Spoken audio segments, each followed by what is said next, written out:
पास है मन बुद्धि चित्त। अगर ये पाक साफ निर्मल पवित्र कर लो तो किसी बात की कोई परेशानी, कोई कमी है ही नहीं। जब कमी होगी तो इसी में है। और ये सब यंत्र हैं, ये यंत्र है मन बुद्धि चित्त। यंत्र खराब हो जाएगा तो सफलता तुम्हारे से करोड़ों को दूर भाग जाएगी। आज इस पर कोई विचार ही नहीं कर रहा। महात्मा यही समझाना बताना चाहते हैं कि बुद्धिदान बहुत सोच समझ। बुद्धिदान कोई जबरदस्ती नहीं। किसी को आप कुछ मिला जुले शब्दों में मतदान कह देते। मत माने इच्छा बुद्धि होती है और वो आप देते हो, आपको अवसर मिला। परेशानी का कारण यह है कि पहले जब जो राजे महाराजे होते थे उनको अपने खून के अनुसार लोग उनका चुनाव करते। ये राजा है, बहुत अच्छा रहा, इसका पिता भी राजा, बाबा भी राजा था, इसने बहुत अच्छे काम किए, इस खून को देखकर उनको राजा बना दिया जाता। लेकिन आज वो खून खत्म है, पूरी पहचान किसी को है ही नहीं। अब जितना झूठ बोले, जितना छल कपट करे, जितना धोखा दे, जितनी हिंसाएं हत्याएं करवाए, जितने टैक्स महंगाई बढ़ाए, आप उसी को राजा बना दिए। तो कमी किसकी है? उसकी कमी की तुम्हारी कमी। बनने वाला एक, बनाने वाले लाख, तो कमी तो लाख लोगों की कि तुमने एक व्यक्ति का चुनाव ही नहीं कर पाया। चुनाव तो तुम करते हो, चुनाव पर चुनाव, चुनाव पर चुनाव, सारा देश ही चुन गया, कोई बचा ही नहीं। लेकिन जो जिसके लिए तुमने चुना, क्या उसने कोई तुम्हारी भलाई का काम चुना? चुनाव का मतलब ये है कि ऐसे व्यक्ति का चुनाव करो जो सबके हित की बात करे और सबके लाभ की बात करे, सबके कल्याण की बात करे, सबके सुख सुविधा, न्याय, रक्षा, हिफाजत की बात करे। ऐसे को चुना जाता। लेकिन आज व्यवस्था खराब हो गई है। तभी कह रहा इंसान खराब नहीं है, व्यवस्था खराब। उसी व्यवस्था की आज मांग की जा रही कि तुम हमें यानी मतलब सहयोग करो और मैं तुम्हें व्यवस्था दे दूं। व्यवस्था मिल जाएगी, आप खुशहाल हो जाए। बाकी सामान देने से खुशहाल नहीं होगी। अगर व्यवस्था ही अच्छी हो जाए तो हमेशा के लिए खुशहाल हो जाए। अब व्यवस्था की बात ही लोग नहीं समझता, कहते कैसे व्यवस्था सबका कोई अर्थ ही नहीं, कोई जानकर, क्योंकि उनका काम ऐसे ही हो रहा। जब तुम जैसे नादान अज्ञानी मिल गए तो उनके व्यवस्था के बारे में सोचने की जरूरत ही नहीं, उनका काम ऐसे ही बनना, क्या जरूरत सोचे।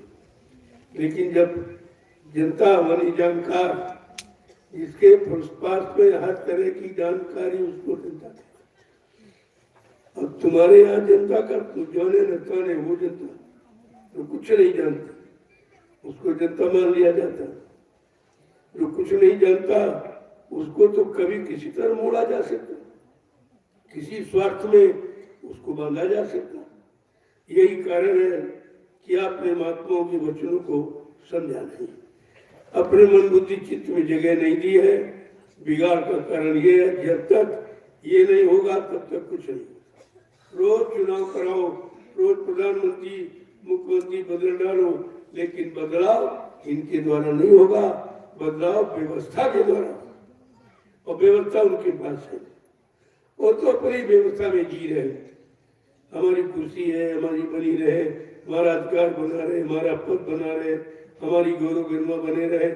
देश का है, कहाँ जाए इससे कोई मतलब। जिसको देश प्रिय नहीं है वो राजा बनने का अधिकारी नहीं है।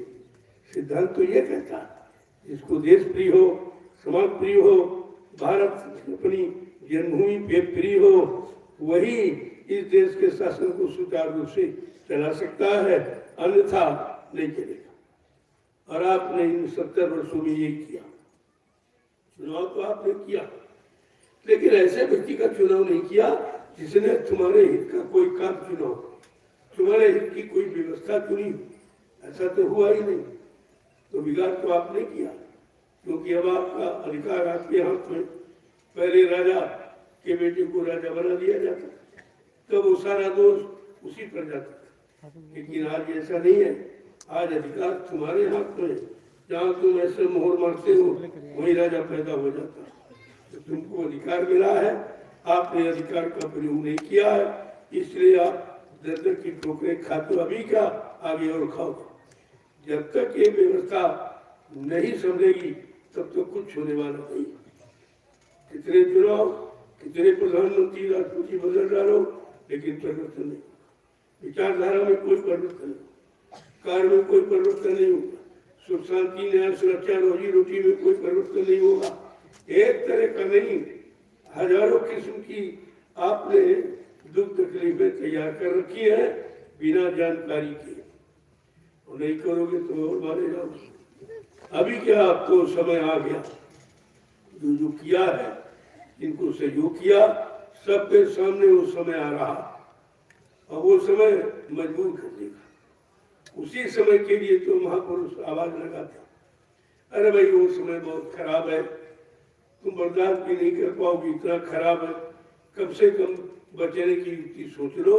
अगर तुम्हारे पास नहीं है तो महापुरुषों से पूछ लो, वो तो तुम्हारे लिए आए हैं, तुम्हारे हित कल्याण के लिए आए।